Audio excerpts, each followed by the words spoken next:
안녕하십니까. 아시아 최고의 리그 K리그, 그 중에서도 K리그 1과 2, 그 안에서도 지역번호 04 땡을 쓰는 축구팀 4개 팀을 리뷰하고 하는 축구공사 시간이 돌아왔습니다. 방금 전에 사실은 그 대전 하나 시티즌의 그 결과 부분에 오타와 더불어서 좀 더 대전 시티즌에 대해서 좀 더 하소연을 하려던 찰나 마이크가 켜지지 않았다는 걸 깨닫고 다시 방송을 하고 있는 와정입니다. 네, 뭐 K리그 22라운드는 아까 그 마이크 없이 말씀드리긴 했지만 K리그 2에 있는 네, 세 개 팀들이 전부 어제 오후 7시 혹은 7시 반경에 경기를 운 좋게도 시작을 했고 그렇게 운 좋게 시작한 경기들이 어제 한 10시 좀 미만쯤에 전부 경기가 끝났습니다. 사실 대전도 23라운드를 같은 시간, 비슷한 시간대에 이미 경기를 했었어요. 그래가지고 사실은 대전까지 포함을 하면 23라운드 그리고 나머지 세 개 팀까지 포함을 하니까 네 개 팀이 거의 동시에 경기를 하는 일이 있었습니다. 뭐 제가 그거를 전부 다 체크를 할 수가 없죠. 네 개 경기가 동시에 들어져야 되는데 일단 모니터가 최소 2개 이상은 있어야 하는 상황이었기 때문에 뭐 몇 개 경기만 좀 찾아보는 정도로 몇 개 경기까지 아니죠. 사실은 22라운드가 좀 개인적으로 좀 더 했었고 라이브로 진행되었었기 때문에 좀 K리그 2에 집중을 해서 22라운드를 좀 리뷰를 해봤습니다. 사실 그래도 큰 티가 안 나기는 하지만요. 네. 대전 하나 시티즈는 서울 월드컵 경기장에서 지난 수요일 경기를 했었고 FC 서울과 경기에서 그 이제 K리그를 좋아하시고 링가드 선수의 동향에 대해 궁금해하시는 분들은 이미 아시겠지만 2대1로 패배를 했습니다. 음라파 선수가 전반 6분 만에 아주 멋있게 헤딩골로 서울을 이제 앞서가기 시작을 했지만 그 이창근 선수의 선방과 약간 흔들리는 수비진 속에서도 골의 한기를 맡은 FC 서울이 두 골을 연달아 넣으면서 역전승을 거두는 데 성공을 했고요. 대전도 이제 운도영 선수라고 써놨네요. 윤도영 선수죠. 그 대전도 사실 공격진들이 이제 대부분 영입한 선수들, 그리고 또 이제 수비 중에서는 이제 또 김문환 선수, 또 미드필더 중에서는 김준범 선수를 영입을 하면서 전체적으로 라인을 좀 보강을 하고 공격 쪽에 좀 더 무게를 실으려고 했었지만 아주 그냥 쉽지 않죠. 뭐 물론 이제 시즌 중반까지를 이제 그 팀을 만들어 놓은 상태에서 이민성 감독이 자리를 물러난 거기 때문에 물론 어려운 점이 있다는 거를 이해를 합니다만 뭐 저번에도 말씀드렸다시피 그런 상황을 알고 부임을 한 감독이 황선홍 감독이거든요. 현재 대전 시티즌을 이끌고 있는 황선홍 감독이 그래도 좀 반전의 모습을 전혀 보여주지 못하고 있다. 한줄평으로는 최근 5경기 1승 1무 3패입니다. 뭐 말해 뭐 하겠습니까? 심각하죠. 그렇다고 선수들이 좀 열심히 안 뛰는 건 아니에요. 대신에 이제 약간의 역동성이 조금 떨어진 모습이 계속 보이고 있어서 개인적으로는 좀 아쉬운 모습을 보이고 있습니다. 항상 대전이 지는 경기를 보면은 이런 식으로 좀 역동성이 좀 떨어지는 모습이 좀 많이 있어요. 뭐라고 해야 될까? 뭐 개인으로서 해결할 수 있는 데는 어느 정도 한계가 있긴 하겠지만 그래도 전부 다 조직력으로 맞춰서 해결할 수 있을 정도로 발을 오랫동안 맞춘 팀은 또 아니기 때문에 어쩔 수 없이 개인 역량에 좀 기대야 되고 그렇기 때문에 황선홍 감독도 좀 유망한 선수들을 영입을 해가지고 좀 그런 상황을 타개해 보려고 했던 것 같기는 하지만 역동성이 그래도 좀 많이 떨어지고 있습니다. 네, 이러한 역동성의 문제는 이제 뭐 선수들의 뭐 활동성이나 뭐 조금 활동량이 조금 문제가 되는 거라고 생각할 수도 있기는 하겠지만 글쎄요, 왜 어째서인지 대전의 축구는 여전히 느리고 여전히 둔합니다. 수비는 조금씩 불안하고요. 물론 이제 그 수비를 이제 어떻게든 조금 그 해결을 하려고 노력을 하는 거긴 해보기는 하겠지만 개인적으로는 좀 1차 저지선인 미드필더 쪽에서 조금 어려움이 있어 보이는 것 같기는 합니다. 임덕근 선수가 사실은 이제 김현우 선수 앞에서 이렇게 좀 그 막아주는 가끔은 센터백으로 나오는 선수 임덕근 선수가 가끔은 또 센터백으로도 나오는 선수이기 때문에 그런 식으로 조금 막아주면서 돌려주는 뭐 이런 좀 1차 저지선 역할이 조금 쉽지 않았던 것 같아요. 대전의 수비 선이 이제 그 안톤, 김현우, 이정택의 이제 마지막 최종 라인이 있다 그러면 그 중간 미드필더와 수비 라인 중간에 이제 다른 팀 선수들이 너무 쉽게 들어오는 게 아닌가라는 좀 생각이 들고 있어요. 그렇게 쉽게 들어오는 거를 이제 이수민 선수가 막아줄 것으로 기대를 하고서 이제 영입을 했던 걸로 알고 있는데 이수민 선수가 대전에서는 좀 고전을 하는 모습이 보이고 있습니다. 데뷔전 이후로 눈에 띄는 활약을 보이지는 못하고 있어요. 사실상 이창근 선수가 거의 원맨쇼, 차력 수요를 보이면서 대전의 실점률을 낮추기 위해 노력을 하고 있지만 사실은 그렇게 대전의 실점률은 둘째치고 득점력까지 빈곤해지는 상황입니다. 뭐 사실상 대전과 전북 그리고 이제 어제도 말씀드렸지만 인천까지는 사실상 이제 강등권에 있다고 보고 사실상 전북과 대전은 거의 강등이지 않나라고 지금 판단이 되고 있어요. 대전과 전북은 이제 앞으로 남은 경기를 전부 승리를 해야 좀 강등권에서 확실하게 벗어날 수 있다라고 지금 말을 할 수 있는 상황인 거고, 대구 인천도 비슷한 상황이고요. 그런데 전북과 대전이 전승을 한다고 치면은 대구와 인천이 그만큼 밑으로 떨어지겠죠. 그렇기 때문에 지금 인천, 대구, 전북, 대전은 한 경기도 지면 안 된다. 약간 이런 느낌으로 좀 임해야 돼요. 사실상 어렵고 불가능한 상황이기도 하고 아직 스플릿 리그로 나뉘어지지 않았기 때문에 그건 좀 어렵지 않을까라고 지금 생각들을 하고 있겠지만 그 정도로 대전과 전북의 상황이 안 좋고 특히 대전의 상황이 더욱 좋지 않습니다. 새로운 전술 코치의 영입이 있어서 이제 조금 대전이 나아지지 않을까라는 생각을 하고는 있지만 사실 이제 날도 덥고 비도 오고 선수들도 이렇게 전술훈련을 하기에 썩 좋은 상황은 아니거든요. 그럼에도 불구하고 새로운 전술 코치와 새로운 감독에 맞춰서 움직여줘야 하는 선수들의 노고도 있을 테고 또 그런 선수들을 데리고 훈련을 해야 하는 감독이야 코치진의 노고도 있겠죠. 그러나 솔직히 썩 좋아 보이진 않는다.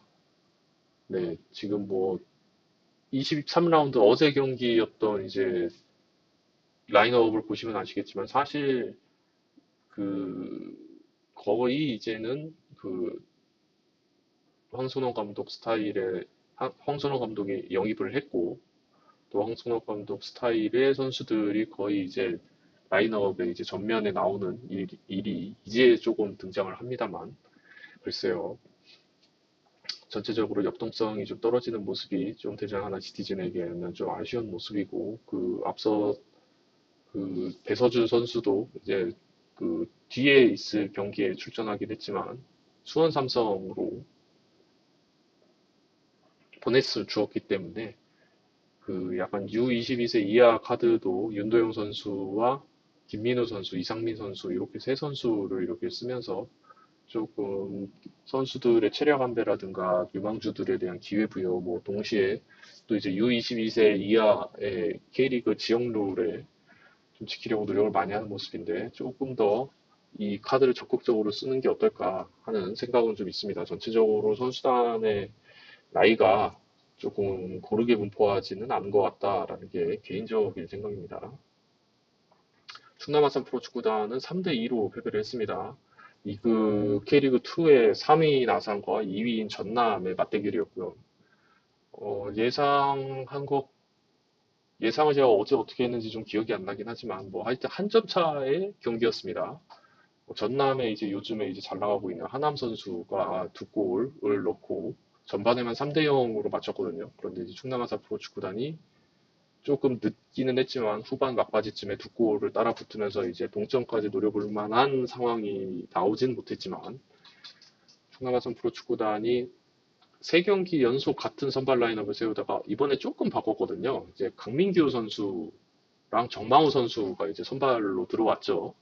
아마 이제 체력 안배 차원에서 들어온 걸로 일단 이해를 하고 있고 혹은 이제 U22 로컬 룰에 의해서 좀 교체 선수를 전부 다 활용하기 위해서 그런 게 아닌가 싶은 생각도 좀 들기는 하는데, 글쎄요, 뭐, 전반 34분경까지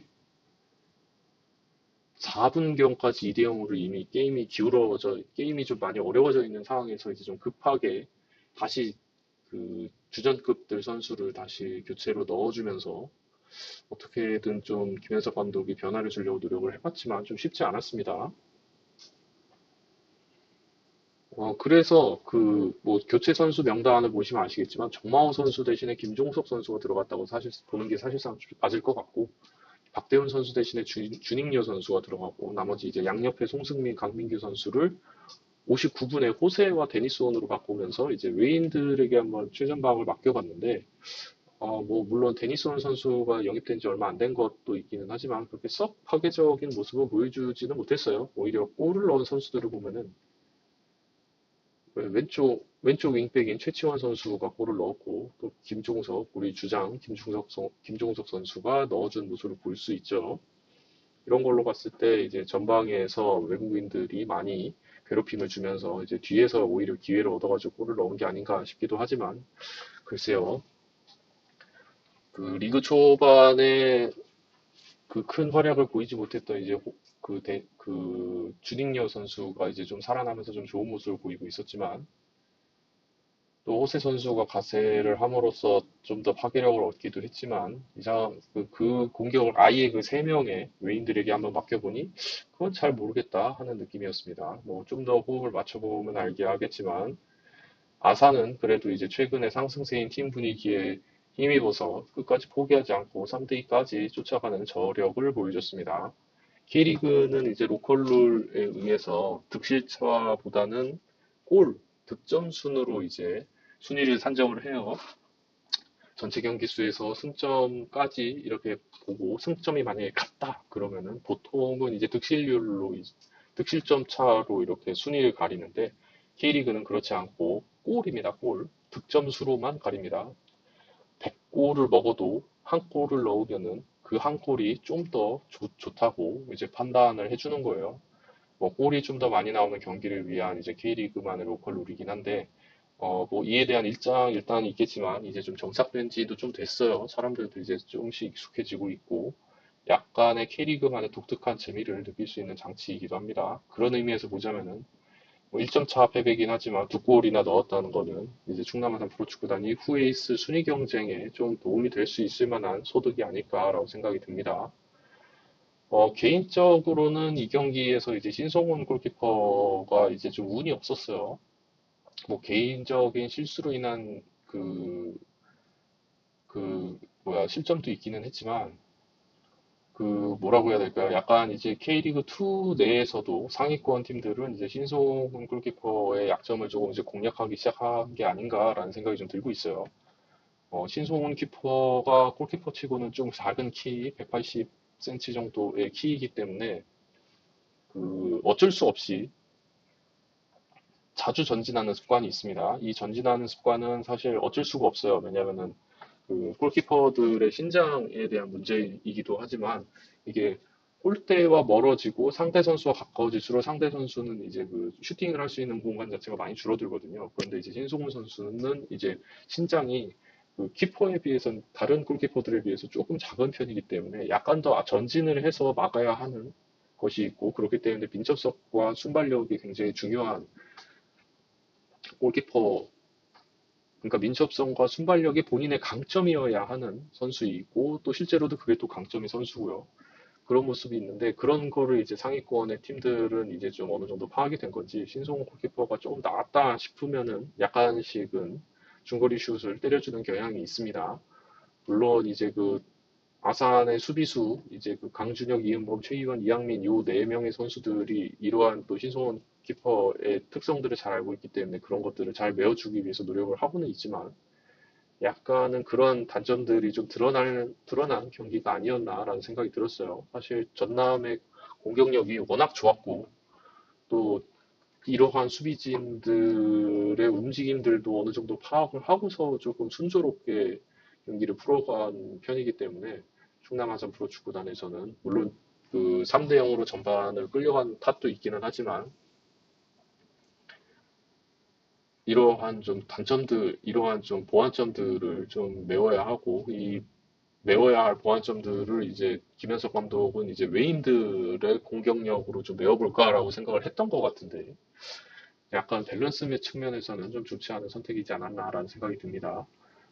하남 선수가 예전 인터뷰, 그러니까 저기 전남의 하남 선수가 요즘에 이제 뜨고 있는 국내 공격수 중 한 명인데, 전남의 하남 선수가 예전 인터뷰에 따르면은 헤트트릭을 꼭 해보고 싶다라고 이렇게 야심차게 인터뷰한 적이 있는데, 이날 경기가 이제 하남 선수가 전반이 끝나기도 전에 이미 두 골을 넣은 상태였어요. 그렇기 때문에 헤트트릭으로는 단 한 골만 넣으면 되거든요. 그래서 충남 아산 프로축구단이 3대 0으로 뒤지고 있는 상황이고, 그에 비해서 공세적으로 올라올 수밖에 없었고, 전남은 이거를 태극권 하듯이 자연스럽게 흘려보내주면서 역습으로 한 골만 넣으면은 쐐기를 박는 그런 상황이었겠지만, 하남 선수가 그 한 골을 위해서 진짜 엄청 뛰었습니다. 막 선수들도 뭐 양보를 해주는 게 눈에 보일 정도로 하남 선수에게 몰아줬지만, 충남 아산 프로축구단이 그것만은 안 되지 하면서 아주 악착같이 잘 막아냈습니다. 골대에도 좀 도움을 줬고요. 충남 아산 프로축구단은 다음 경기는 안산을 홈으로 불러들여서 경기가 있습니다. 안산 그리너스의 성적이 썩 좋은 편은 아니기 때문에 충남 아산 프로축구단이 한 두 점수, 2점 차이로 이길 수 있지 않을까 할 정도의 전력 차이를 보인다고 개인적으로 생각을 하고 있고, 충남 아산에서도 약간 쉬어갈 수 있다기보다는 약간 조금 그 주전 선발 선수들이 지금 계속 선발로 나오면서 약간 체력적으로 이슈가 있을 수도 있거든요. 이런 좀 체력 안배 쪽으로 약간은 조금 안산을 상대를 하면서 약간 체력 안배를 시킬 수도 있지 않을까라는 생각이 좀 들고 있습니다. 만약에 풀컨디션으로 안산과의 경기에서 아산이 풀컨디션에 선발로 내세우게 되면 충북 청주와의 경기를 또 장담을 할 수가 없거든요. 충북 청주가 또 지금은 약간 팀 컬러가 살짝 변해서 이제 방패보다도 약간 공격이 조금 더 날카로워졌기 때문에 충남 아산이 좀 이렇게 방심할 수 있는 상대가 아닐 것 같습니다. 그래서 충남 아산이 안산과의 선발 라인업을 어떻게 꾸미는지에 따라서 다음 충북 청주와의 이제 충남 충북, 그러니까 충청 더비라고 할 수 있죠. 충청 더비가 어떻게 이제 결과가 날게 될지 좀 궁금해지는 라인업입니다. 그래서 아산이 안산을 상대로 약간 조금 주전들에게 휴식을 부여를 할지, 아니면은 그냥 다 상남자스럽게 21, 24, 27 전부 다 풀컨디션으로 싸울지 지금 두고 볼 일이긴 합니다. 아마 개인적으로는 정마훈 선수가 지금 이렇게 선발로 나왔다는 거는, 그 개인적으로는 이제 주전 선수들에게 약간의 휴식을 부여하는 게 맞다고 지금 보고 있어요. 충북 청주 프로축구단은 오랜만에 승리를 거뒀습니다. 요즘 좀 비기고 지고 이런 일이 좀 많아서 좀 선수단이 전체적으로 좀 다운이 된 상황이었겠는데, 2대1로 깔끔하게 승리를 했습니다. 사실 김영순 선수의 거의 버저비터에 가까운 득점이 있었기 때문에 이기긴 했지만, 제가 자주 하는 표현이죠. 비길 경기를 이기고 질 경기를 비겨라. 이게 강팀의 조건이다라고 했는데, 충북 청주 프로축구단이 그 모습을 잘 보여주면서 우리가 안산에게 질 수는 없지, 안산 그리너스한테 질 수는 없지, 약간 이런 느낌으로 2대1로 승리를 거뒀습니다. 김병호 선수가 영입된 이후로 충북 청주의 공격이 굉장히 날카로워졌어요. 김병호 선수가 돌파도 가능하고 그 포지션을 지키는 데도 굉장히 능숙하고, 뭐, 육각형의 크기가 어느 정도인지는 잘 모르겠지만 육각형에 가까운, 개인적으로는 K리그2에서도 수위급의 만능 유틸 능력을 갖고 있는 김병호 선수가 충북 청주 프로축구단에 들어오면서 굉장히 공격 쪽이 굉장히 활발해졌어요. 그렇기 때문에 더불어서 윤민호, 지상욱 선수도 같이 살아났고요. 그리고 공격이 살아나다 보니까 이제 수비에서도 좀 그 부담감이 좀 덜해지기는 했는데 약간은 수비 쪽에서는 조금 그 이 수비 라인이 갖춰진 지 좀 시간이 지나서 그런지 그리고 또 저번에도 말씀드렸다시피 그 3백 중에서 좌우 한쪽이 이렇게 올라가는 변형 3백 형태를 취하게 될 경우에 생기는 뒷공간의 빈 공간을 아직까지는 그 약점으로 노출을 하고 있지만 이거를 이제 리그 상위권에 있는 팀들은 비교적 효과적으로 공략을 하는 반면 이제 리그 하위권에 있는 팀들은 이 약점에 대해서 좀 공략을 잘 못하는 부분이 있어서 뭐 충북 청주 프로축구단이 이러한 약점들을 조금씩은 감춰 가면서 경기를 풀어낸 결과가 2대1 승리로 돌아왔습니다. 어, 사실 방금 전에 리뷰했던 아산과 전남과의 경기에서 이제 충북 청주 FC에서 뛰던 류원우 선수가 전남으로 이적을 했거든요. 시즌 중에 그것도 같은 리그에 라이벌이 될 수도 있는 팀에 이적을 했습니다. 그래서 류원우 선수가 좋은 활약을 보여주면서 충남 아산 프로축구단에게 승리를 거뒀고요. 박대한 선수가 류원우 선수의 이제 대체 선수까지는 아니죠. 뒤를 이어서 좋은 모습을 보여주면서 몇 차례 선방 정말 좋은 모습 많이 보여주면서 충북 청주 프로축구단이 승리를 가져오는데 도움이 되게 됐습니다. 뭐 방패가 작아졌다는 표현을 썼는데 사실은 충북 청주의 수비에 대한 공략이 이제는 그 K리그 2에 있는 팀들에게 어느 정도 이제 이렇게 전파가 된 상황이기 때문에 방패가 작아질 수밖에 없는 상황이기도 했고 그러나 이제 김병호 선수와 이제 탈레스 선수의 영입으로 좀 창끝은 조금 더 날카로워졌습니다. 개인적으로 오두 선수가 좀 없는 게 좀 아쉽긴 한데 좀 저번 경기 때 좀 많이 다쳤었는지 요즘에 좀 서브로도 잘 들어오지 못하는 모습을 보이고 있습니다. 다음은 다음 경기는 이제 그 7월 20 며칠이죠? 20일 경기죠. 7월 20일 경기 수원과의 경기가 있고 수원 삼성과의 경기에서 충북 청주 프로축구단은 약간 전력이 비슷하다는 판단을 한다면은 수원이 수원의 공격력이 충북 청주를 뚫기에는 좀 빈약해 보이고 청주의 공격력이 수원의 수비를 뚫을 수 있지 않을까라고 좀 개인적으로 기대를 해보고 있습니다. 충북 청주가 아마도 수원을 좀 근소한 점수 차이로 이기지 않을까, 뭐 1대0 정도 승리를 생각을 하고 있습니다. 천안 CTFC는 2대1로 패배를 했습니다. 전반전을 1대0으로 마치고서 파울리뉴 선수의 멋진 골이죠. 멋진 골로 1대0으로 마쳤지만 이상하게 천안이 전반전과 후반 초중반까지는 너무 잘해요. 이렇게 잘할 수가 없어. 세상에 이게 리그 중하위권의 팀인가 싶을 정도로 너무 잘해요. 밸런스도 좋고 수비도 잘해. 공격도 자주는 아니어도 날카로운 모습을 잘 보여주고 있습니다. 그런데 이상하게 져요. 정말 그 김종현 감독이 이제 그 천안 CTFC의 그 인스타그램에 이제 김종현 감독의 경기가 끝날 때마다 이렇게 그 무슨 그 경기평 같은 것들을 이제 좀 장문의 글을 이제 남기는데 와 이거 진짜 감독이 생각해도 환장할 정도로 경기가 너무 안 풀려요. 지금 7경기 연속 무승 행진인데 뭐 그렇다고 대패가 있었던 것도 아니고 뭐 2대1 뭐 2대0으로 질 때도 있긴 하지만 득점을 하고 지든 득점을 못 하고 지든 어찌되었건 집니다. 너무 억울하게 좀 천안 팬분들은 되게 좀 답답할 수도 있을 것 같아요. 이게 뭐가 부족해서 지는 거지? 막 이런 생각이 들 정도예요. 지금 수원도 사실은 그 많이 조금 천안에게 시달렸다기보다는 수원도 진짜 어렵게 두 골을 넣은 거거든요. 이 두 골이 쉽게 들어간 골이 절대 아닙니다.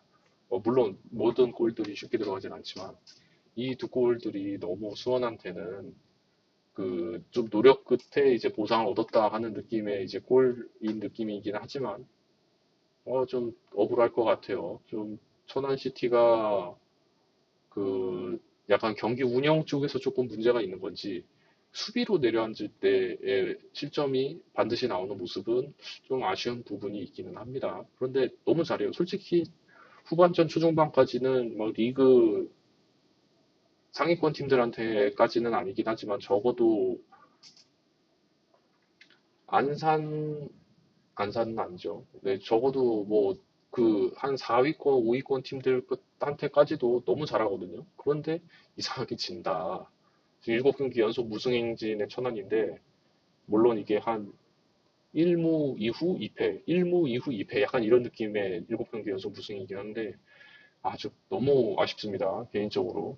지금 수비진도 상당히 이제는 안정이 되어 있고, 중앙에서도 진짜 열심히 뛰어주거든요. 파울리뉴 모타 선수를 도와주기 위해서 중앙에서도 열심히 뛰고, 그 앞에서 또 왔다 갔다 해가면서 이렇게 막아주는 선수들도 있고 막 이러는데, 이상하게 너무 안 풀려요. 천안 시티 FC의 경기가. 그래서 이 안 풀리는 경기의 혀를 어떻게 뚫을지 조금 기대가 됩니다. 사실 7경기 연속 무승이면은 김주영 감독이 조금 감독직을 유지하는 게 좀 어렵지 않을까라는 생각이 들 정도로 안 좋은 성적이기는 한데, 그래도 김주영 감독만큼 이렇게 팬 서비스를 하고 이기든 지든 게임 리뷰를 남기는 이런 감독은 사실 찾기 쉽지 않을 것 같거든요. 조금 천안 시티 FC가 이런 좀 알 수 없는 수렁에서 좀 벗어나기를 기대를 해봅니다. 다음 경기는 이제 일요일 날 서울 이랜드와의 목동 종합경기장에서 경기가 있고, 서울 이랜드가 강력하기 때문에 천안 CTFC의 패배를 예상을 하는 게 맞을 것 같기는 합니다만, 뭐 이제 저희가 리뷰하는 팀이고 약간 애정이 있다 보니 서울 이랜드와의 경기에서는 1대1 무승부 정도로 예측을 하는 게 맞지 않을까 싶긴 하네요. 리그 수위권에 있는 팀들, 뭐, 서울 이랜드, 충북, 청주, 사실 좀 다닥다닥 붙어 있긴 합니다. 안양이 독보적인 선두는 아니에요. 전남과 충남, 아산. 전남과 안양이 이제 사실상 리그 1위를 놓고 겨루고 있다고 봐도 될 것 같고, 충남, 아산과 충북, 청주까지 3에서 7위까지는 한 경기로 순위가 바뀔 수도 있는 상황이에요, 사실은. 충북 청주가 한 경기를 덜했고 김포는 무려 두 경기나 덜했어요. 이런 것들을 봤을 때 아직은 K리그2는 상당히 혼전을 겪고 있다. 3위에서 7위까지도 한 경기면은 오락가락 할 수 있는 경기이고 8위에서 13위까지는 조금 실력 차가 많이 나기는 하지만 천안도 충분히 7위권, 8위권까지는 올라갈 수 있다. 자신들의 리그 순위를 한 자릿대로 바꿀 수 있는 아직은 해볼 만한 경기들이 많이 있습니다. 안산과 성남, 성남의 부진이 좀 개인적으로 좀 안타깝고 경남의 부진도 안타깝습니다. 부산은 이제 얼마 전까지만 해도 몇 년 전까지만 해도 이제 K리그 1으로 복귀하기 위해서 상당히 많은 노력을 했었지만 또 다시 이제 주저앉은 모양새고요. 서울 이랜드는 뭐 리그의 거의 터줏대감에 가깝죠. 팀 창단 때부터 K리그2에서 아직까지 K리그1으로 올라가지는 못하고 있지만, 아직은 튼튼한 팀이 느낌이 있습니다. 선수들의 멤버 구성 명단도 좋고요. 모기원의 지원도 어느 정도 있고요. 수원 삼성은 올해 내려와서 아주 혹독한 시즌을 보내고 있습니다. K리그2가 쉽지 않구나 하는 거를 이제 몸소 체험을 하고 있고요. 전남과 안양은 이번 시즌 승격을 목표로 열심히 달리고 있습니다. 특히 안양 같은 경우에는 이번 승격을 하게 되면은 상당히 팀 입장에서 기념비적인 일일 것이고, 전남은 뭐 이제 돌아올 때가 됐다라고 하면서 이제 올라가는, 올라가지 않을까라고 좀 생각을 하고 있습니다. 그 와중에 이제 충남, 아산, 충북, 청주, 천안은 이제 리그 상위, 중위, 하위권의 고루 분포가 돼 있어서 이제 이 K리그2를 이해하는 데 많은 도움을 주는 가늠자로서의 역할을 하고 있습니다. 오늘 축구공사 리뷰 22라운드, K리그 22라운드 리뷰는 여기까지 하겠고요. 여전히 부진한 대전 하나시티즌, 반등의 여지가 없어 보이는 대전 하나시티즌과 요즘 아주 잘 나가는 충남 아산 프로축구단, 그리고 축구가 좀 더 재밌어졌지만 드디어 승리를 챙긴 충북 청주 프로축구단, 그리고 이상하게 운이 없는 천안 CTFC의 리뷰를 마치도록 하겠습니다. 감사합니다.